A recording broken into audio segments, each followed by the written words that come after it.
नमस्कार, आप देख रहे हैं कोशी आलोक न्यूज और बिहार विधानसभा का बजट सत्र चल रहा है। ऐसे में बजट सत्र को लेकर टीआरई 4 का मामला आज गूंजता हुआ दिख रहा है। माले के विधायक संदीप सौरभ ने एक बार फिर टीआरई 4 को लेकर सवाल उठाए हैं। जिस तरीके से 9 तारीख को आंदोलन हुआ और अब 16 फरवरी को यानी 9 फरवरी को आंदोलन हुआ छात्रों का टीआरई 4 को लेकर, अब 16 फरवरी को लेकर 16 फरवरी को भी आंदोलन होने वाला है। लेकिन उससे पहले ये मामला सदन में देखने को मिल रहा है और विधानसभा के बजट सत्र में माले के विधायक ने कहा कि सरकार सिर्फ फॉर्म खेल रही है, बच्चों के भविष्य के साथ खिलवाड़ कर रही है। इंटर लेवल पर जो बहालियां निकलनी चाहिए वो भी नहीं निकल रही है।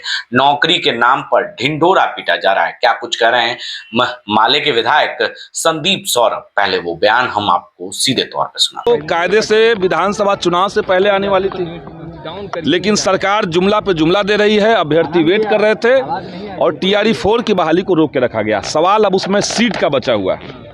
सदन के अंदर सरकार ने स्वीकार किया कि ठीक है हम बहाली लाएंगे, लेकिन अब मसला सीट का है कि आपको सीट बचा बचा करके बहाली खेलना है या अभ्यर्थियों को उनका अधिकार देना है, उनको मौका देना है। जब 26,000 पद केवल कंप्यूटर साइंस के खाली हैं, सदन में एक बार नहीं दो बार माननीय मंत्री ने कहा था कि कंप्यूटर साइंस के 26,000 पद खाली हैं। अब बीच में इन्होंने क्या शुरू कर दिया कि जो पहले से शिक्षक होंगे उन्हीं को कंप्यूटर के ट्रेनिंग दे करके और उनको कंप्यूटर टीचर बना देंगे। तो कंप्यूटर साइंस के जो बच्चे हैं वो कहाँ जाएंगे? और जो बाकी शिक्षकों को आप कंप्यूटर का ट्रेनिंग दे रहे हैं वो क्या 15 दिन में कंप्यूटर की ट्रेनिंग ले लेंगे?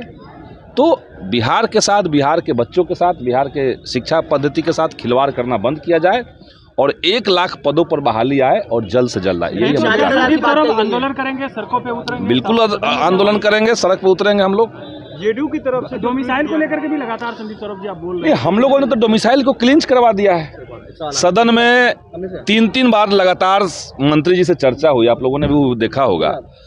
सदन में उनके पास अब कोई जवाब जब नहीं बचा तो हमने कहा कि बिहार के अंदर डोमिसाइल लागू हो और 2 और खामियां जो पहले से चल रही थी, जैसे महिला आरक्षण, ये स्टेट की पॉलिसी है महिलाओं का आरक्षण देना, तो इसीलिए महिला आरक्षण में भी महिला आरक्षण उन्हीं महिलाओं को मिले जो बिहार के निवासी हैं, दिव्यांग आरक्षण उन्हीं को मिले जो बिहार के दिव्यांग हैं। तो ये पॉलिसी सरकार ने स्वीकार किया है और टीआरई 4 में उसको इंट्रोड्यूस करना होगा। नहीं करेगी सरकार तो हम लोग फिर से आलोक राज, उन्होंने लंबे समय से इस्तीफा दे दिया। अभी तक बीएसएससी में कई वैकेंसी है जो पेंडिंग में है। बीएसएससी पुराने समय से ही लूट का अड्डा बना हुआ है। बीएसएससी में 2023 में बहाली आई, इंटर स्तरीय प्रतियोगिता परीक्षा 23 के शुरुआत में, 23 निकल गया, 24 निकल गया, 25 निकल गया, 26 शुरू है। यानी 3 साल निकलने के बावजूद उस विज्ञापन के ऊपर अभी तक परीक्षा की तिथि का घोषणा नहीं किया गया है, कोई कैलेंडर परीक्षा का जारी नहीं किया गया है। और इतना ही नहीं बल्कि कई बार बीएसएससी ने कहा कि हम फिर से फॉर्म को अपडेट कर रहे हैं, फिर से अप्लाई कीजिए, फिर से फॉर्म भरिए। तो ये लगातार फॉर्म जो खेला जा रहा है बीएसएससी की तरफ से, हमें अंदेशा है कि दोबारा से वही पैटर्न अपनाएगी बीएसएससी जो प्रथम इंटर स्तरीय में हुआ था। 2014 की बहाली को ये लोग 23 तक खींच के लाए थे, 22 तक खींच के लाए थे। तो बीएसएससी की बहाली जल्द से जल्द तिथि की घोषणा हो। हमने विधानसभा के अंदर भी इसको उठाया। एग्जाम के लिए भी छात्रों को सड़कों पे उतरना पड़ेगा, विधायक को सड़कों पे उतरना। यही तो बिहार की हकीकत है। सरकार का युवाओं के प्रति यही नजरिया है कि आपको विज्ञापन लाने के लिए आंदोलन करना पड़ेगा, विज्ञापन आ जाएगा तो परीक्षा की तिथि अनाउंस करवाने के लिए करना पड़ेगा, परीक्षा होगी तो आपको फेयर तरीके से परीक्षा हो, पेपर लीक के खिलाफ आंदोलन करना पड़ेगा, उसके बाद आपको रिजल्ट के लिए आंदोलन करना पड़ेगा, ज्वाइनिंग के लिए आंदोलन करना पड़ेगा और हर जगह लाठियां खाइए। तो ये सरकार का यही स्थिति है, आप लोग सब जानते हैं। 1 करोड़ के जो दावे हैं ऐसे ही पूरे होंगे आपको लग रहा है? 1 करोड़ का दावा जुमलेबाजी है और उसमें बहुत ज़्यादा डेटा के साथ छेड़खानी सरकार कर रही है।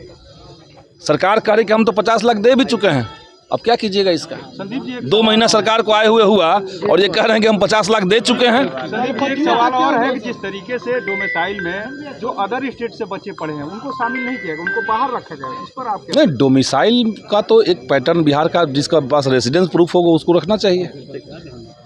तो आपने संदीप सौरभ के बयान को सुना। साफ शब्दों में कहा कि बच्चों के साथ भविष्य के लिए खिलवाड़ किया जा रहा है, उनके भविष्य के साथ खिलवाड़ हो रहा है। और ऐसे में टीआरई 4 का मामला जो है लगातार अब सदन में भी उठने लगा है। एक तरफ जो है 16 फरवरी को छात्र सड़कों पर उतरेंगे, बड़ा आंदोलन करेंगे और विधानसभा का घेराव करेंगे। लेकिन उससे पहले विपक्षी पार्टियों ने टीआरई 4 को लेकर हंगामा शुरू कर दिया है सदन में। पटना से संजय कुमार के लिए कोशी आलोक की रिपोर्ट। पूरी खबर, पक्की खबर, देखते रहिए कोशी आलोक पर।